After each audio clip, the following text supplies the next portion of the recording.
सोचो अगर 565 देश बनते, देश में 565 टुकड़े, अभी हमारे में राज्य कितने हैं? 28 राज्य हैं। इन 28 राज्यों में कितने टुकड़े होते? 565, मतलब 565 देश बनते। और इंडिया में तुम्हें यहाँ से अगर ग्वालियर भी जा रहे हो तो तुम्हें क्या लेना पड़ता? वीजा और पासपोर्ट लेना पड़ता यहाँ से। तो मणिपुर के राजा से कहा गया भैया बताओ तुम क्या चाहते हो, गाजर लाठी? बोले भाई साहब गाजर से ही मान जाएंगे हम तो, सब मानेंगे, हम भी मान जाएंगे गाजर से ही, है ना। और कोई तुम्हारी ख्वाहिश? बोले एक ख्वाहिश है कि हमारी इंटरनल ऑटोनॉमी बनी रहनी चाहिए, यानी कि हमारी आंतरिक स्वायत्तता बनी रहनी चाहिए। आंतरिक स्वायत्तता का मतलब हमें, इतना कमीना था ये, जब सेना वहाँ पहुंची, इसको पता चला कि सेना आ रही है इंडिया की, रात को ही अपने बीवी बच्चों को छोड़ के भाग गया पाकिस्तान। देखो 1947 से पहले जो भारत था वो दो हिस्सों में बटा था, है ना। एक हिस्सा वो था जिस पर अंग्रेजों का सीधा कंट्रोल था, है ना। 1947 से पहले हमारा पूरा का पूरा इंडिया दो हिस्सों में बटा था, है ना।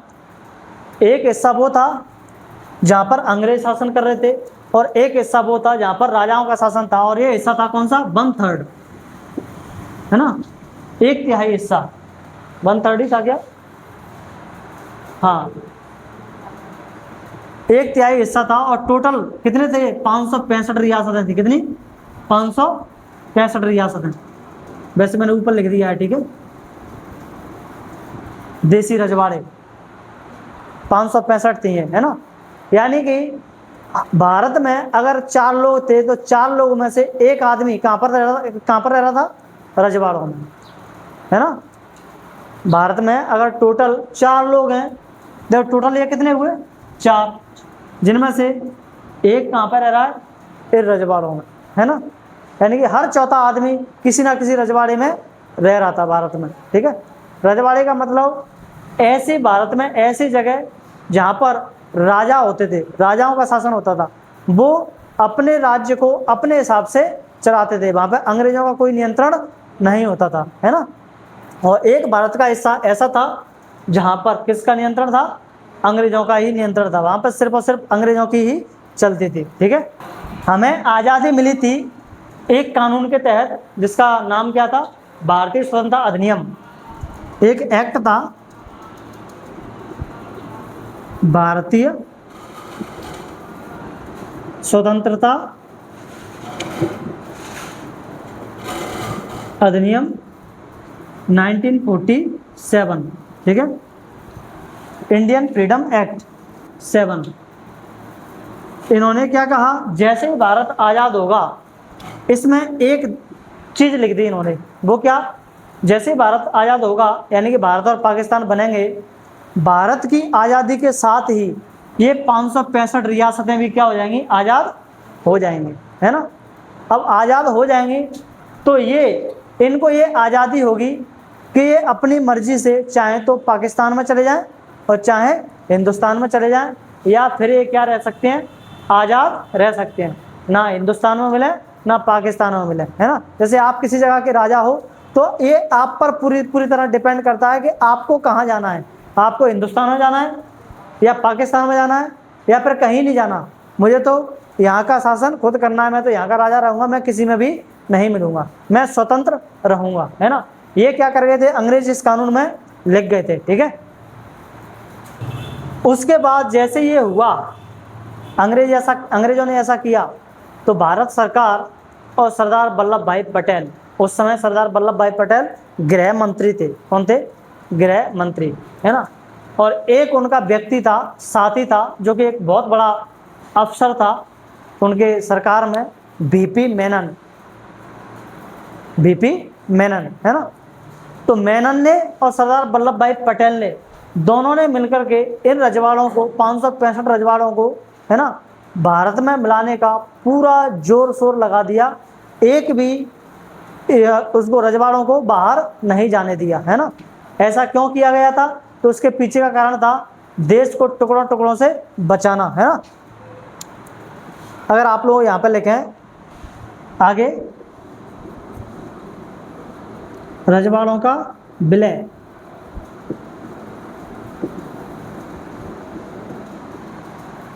इंटीग्रेशन ऑफ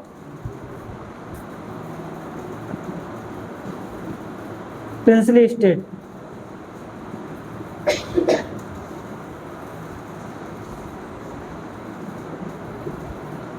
किसने किया? सरदार वल्लभ भाई पटेल ने। सरदार वल्लभ भाई पटेल की सबसे बड़ी भूमिका।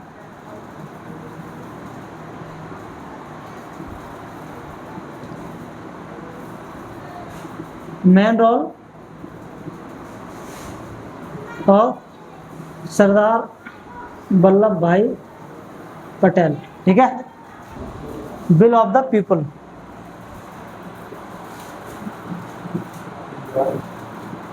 अब देखो इन हेडिंगों से क्वेश्चन बनते हैं तुम्हारे लिए, है ना।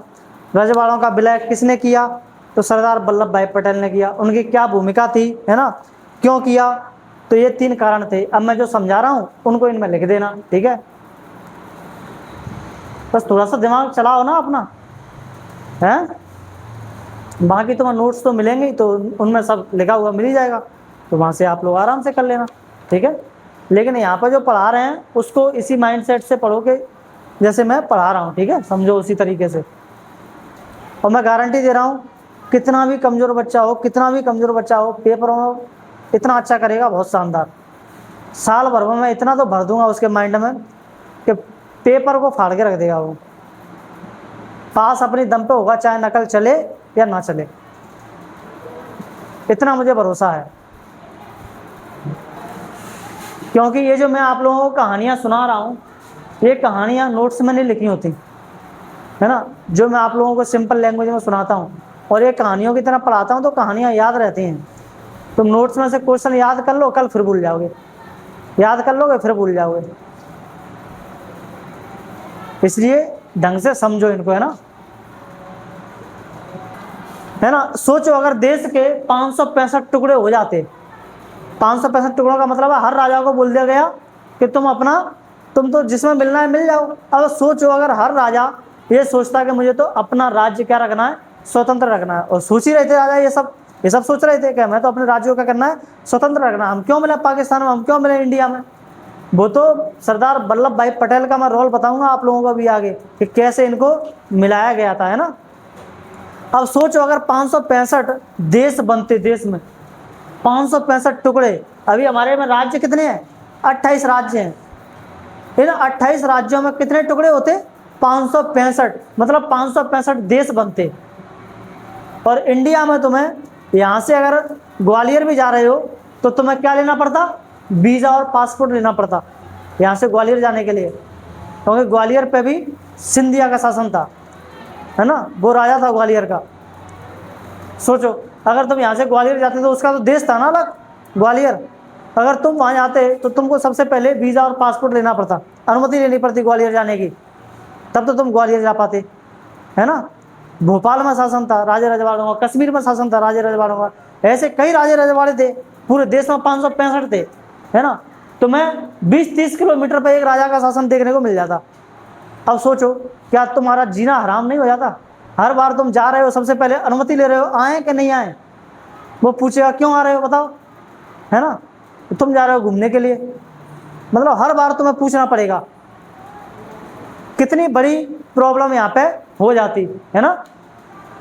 तो इस चीज से बचाने के लिए कि देश के टुकड़े हमें नहीं होने देना, अगर टुकड़े हुए तो ये सारी प्रॉब्लम्स हमें आएंगी, है ना।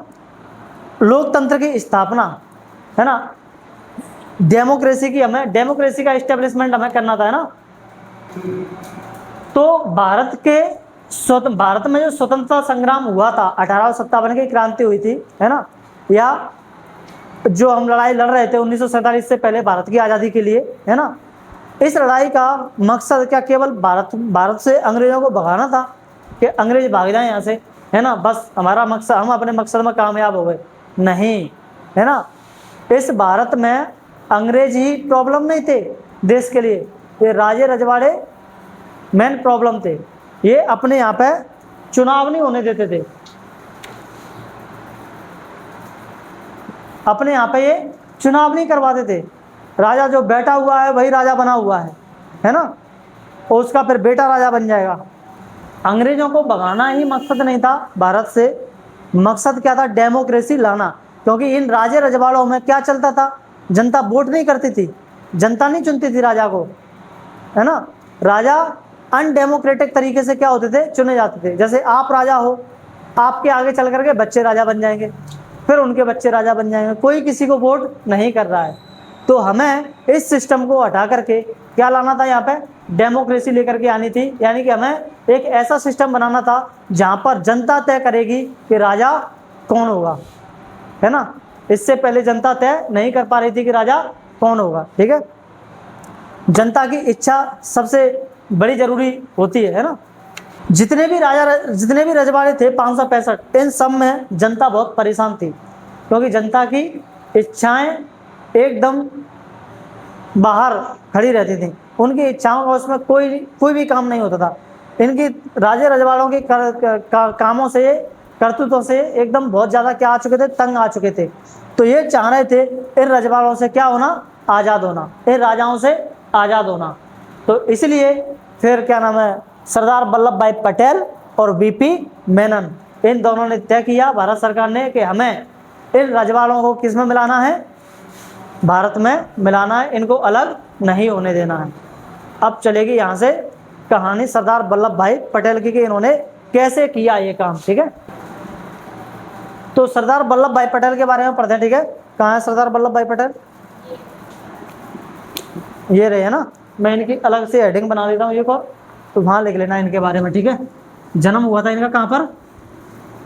गुजरात में।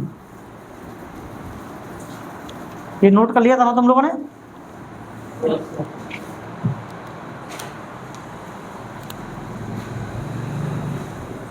सरदार वल्लभ भाई पटेल जन्म हुआ था गुजरात में। इंग्लिश में लिख लोगे, है ना। और ये कौन थे? एक लॉयर थे। लॉयर से मुझे याद आया, इनको जाना जाता है लौह पुरुष के नाम से। लौह पुरुष, iron man of India, iron man of India, यानी कि भारत का लौह पुरुष। फर्स्ट होम मिनिस्टर थे, है ना, first home minister of India.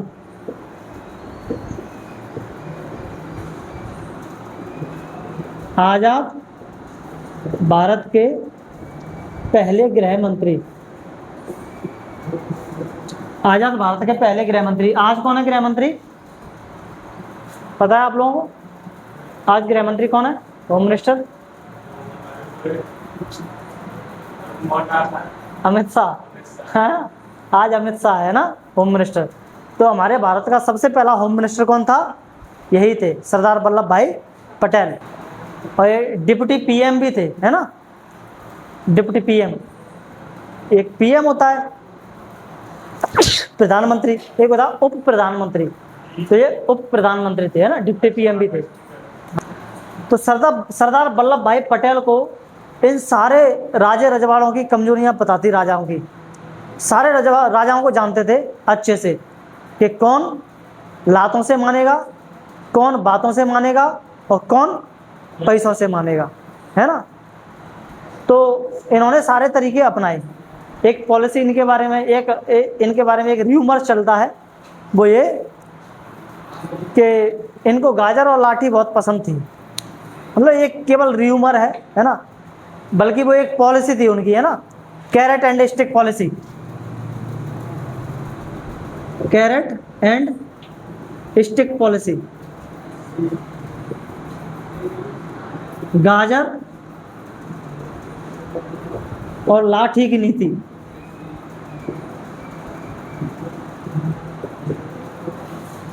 है ना, इसी का इस्तेमाल किया था उन रजवाड़ों को मिलाने के लिए।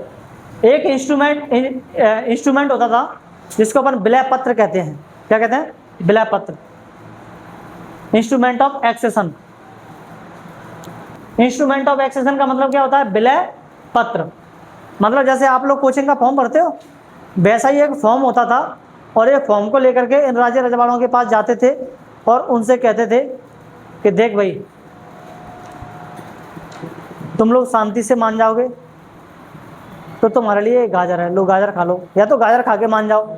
गाजर खा के मान जाओ का मतलब प्यार से मान जाओ, है ना, नहीं तो फिर क्या है, ये लाठी है ना, इससे मानोगे। फिर लाठी का मतलब नहीं तो हमारी आर्मी आ रही है, फिर तुम्हारे पास कुछ नहीं बचेगा, सब छीन ले जाएगी।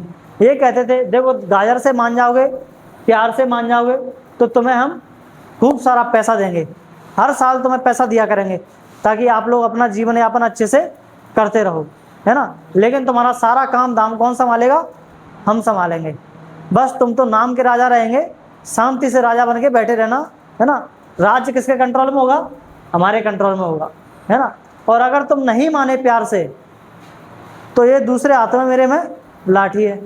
लाठी का मतलब आर्मी को बुलाऊंगा अपनी को, और आर्मी जब आएगी तो तुम्हारा सूपा साफ कर देगी, फिर तुम्हें ये जो पैसे मिलने वाले हैं वो भी नहीं मिलेंगे, है ना, फिर तुम्हारे पास कुछ नहीं बचेगा। तो ज़्यादातर राजा क्या कर गए, इसी पॉलिसी से मान गए, ज़्यादातर मान गए। 562 रियासतें डरा धमका के प्यार से उन्होंने ऐसे ही क्या कर ली, भारत में मिला ली। बचे 3 रियासतें, उन्हीं 3 रियासतों के बारे में अपन पढ़ने वाले हैं, उनको लाठी के दम पर मिलाया गया था। एक कश्मीर, एक जूनागढ़ और एक हैदराबाद।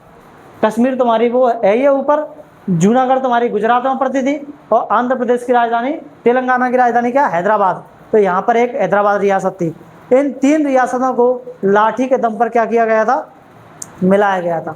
आर्मी भेज करके यहाँ पर, है ना, ऑपरेशन किए गए थे। ऑपरेशन पोलो किया गया था कहाँ पर, हैदराबाद में, ठीक है। ऑपरेशन पोलो के तहत मिलाया गया था उसको, बताता हूँ मैं आप लोगों को, है ना। हैदराबाद और मणिपुर का विलय,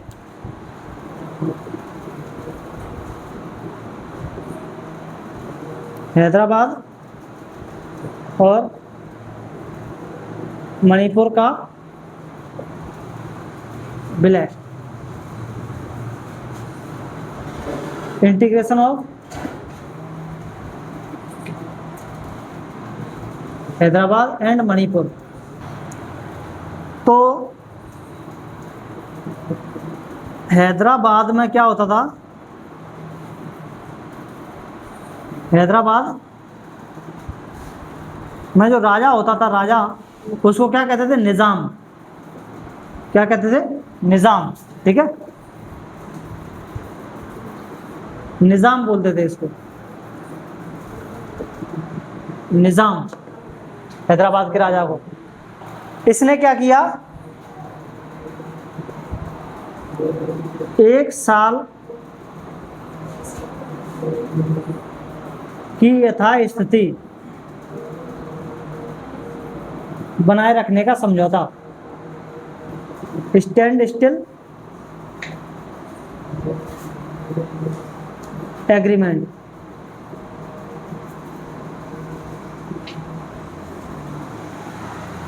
तो निजाम ने क्या किया, भारत के साथ में 1 साल का समझौता किया कि हम 1 साल अपनी यथास्थिति ऐसे ही बनाए रखेंगे, ना तो हम इंडिया में मिलेंगे ना हम पाकिस्तान में मिलेंगे, ऐसे कैसे ही खड़े रहेंगे।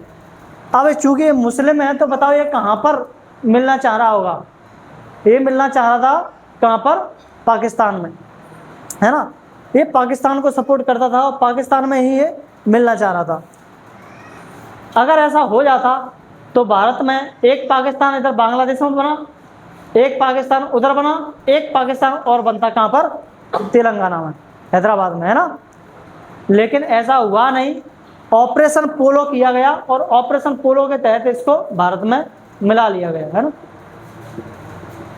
यहाँ पे हुआ ये था, हैदराबाद की जो जनता थी वो इस निज़ाम से क्या थी, बहुत ज़्यादा परेशान थी, और जब निज़ाम से बहुत ज़्यादा परेशान थी तो ये चाह रहे थे कि हम निज़ाम से क्या हो जाए, आज़ाद हो जाए।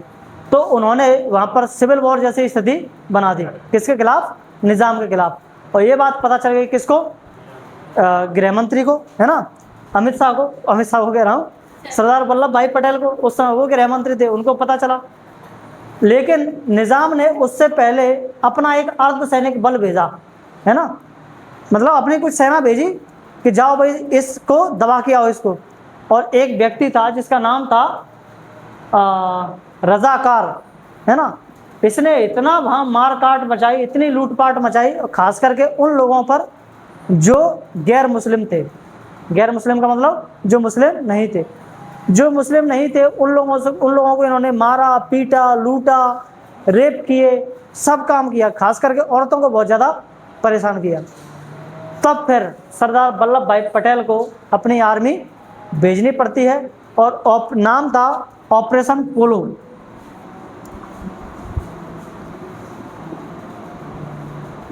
ऑपरेशन पोलो के तहत इसको भारत में मिलाया गया।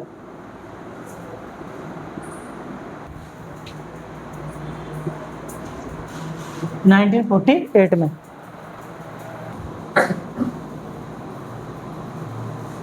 ऑपरेशन पोलो सितंबर 1948, हाँ सितंबर भी लिख लेना, ठीक है। सितंबर 1948 में ऑपरेशन पोलो का किया गया, और ऑपरेशन पोलो के तहत इसको मिला लिया गया। इतना कमीना था ये, जब सेना वहां पहुंची, इसको पता चला कि सेना आ रही है इंडिया की, रात को ही अपने बीवी बच्चों को छोड़ के भाग गया पाकिस्तान। उनको सोता ही छोड़ गया, डरपोक कहीं का। और मणिपुर का विलय कैसे किया गया था? मणिपुर का जो राजा था उसका था राजा बोधचंद्र। राजा बोधचंद्र जब मणिपुर के पास पहुंचे सरदार वल्लभ भाई पटेल कि भैया तुम क्या चाहते हो बताओ, गाजर या लाठी? तो बोले कि नहीं महाराज, हम तो गाजर से ही मान जाएंगे, लेकिन एक शर्त है। बोले शर्त क्या है? शर्त थी मणिपुर की आंतरिक स्वायत्तता, ऑटोनॉमी। ऑटोनॉमी का मतलब हम अपने यहाँ पर अपने हिसाब से काम करेंगे, आपको इसमें दखल नहीं देना, ठीक है। Internal autonomy condition, internal autonomy. तो मणिपुर के राजा से कहा गया भैया बताओ तुम क्या चाहते हो, गाजर लाठी? बोले भाई साहब गाजर से ही मान जाएंगे हम तो, सब मान गए, हम भी मान जाएंगे गाजर से ही, है ना। और कोई तुम्हारी ख्वाहिश? बोले एक ख्वाहिश है कि हमारी इंटरनल ऑटोनॉमी बनी रहनी चाहिए, यानी कि हमारी आंतरिक स्वायत्तता बनी रहनी चाहिए। आंतरिक स्वायत्तता का मतलब हमें इतनी आज़ादी दे दो कि हम अपने नियम कानून खुद बना लें, ठीक है। बाकी आप लोग एक्सटर्नल पॉलिसी है वो आप देखो, लेकिन हमारी जो इंटरनल पॉलिसी है वो हम बनाएंगे, है ना। बाकी हमारे संबंध, हम किसी देश से संबंध नहीं बनाएंगे, विदेशी संबंधों को आप ही देखना, हमें नहीं देखने, लेकिन हमें अपने घर में कैसे रहना है, कैसे काम करना है वो हम पर छोड़ दो, ठीक है। चलो फिर कल पढ़ते हैं ना इसको आगे।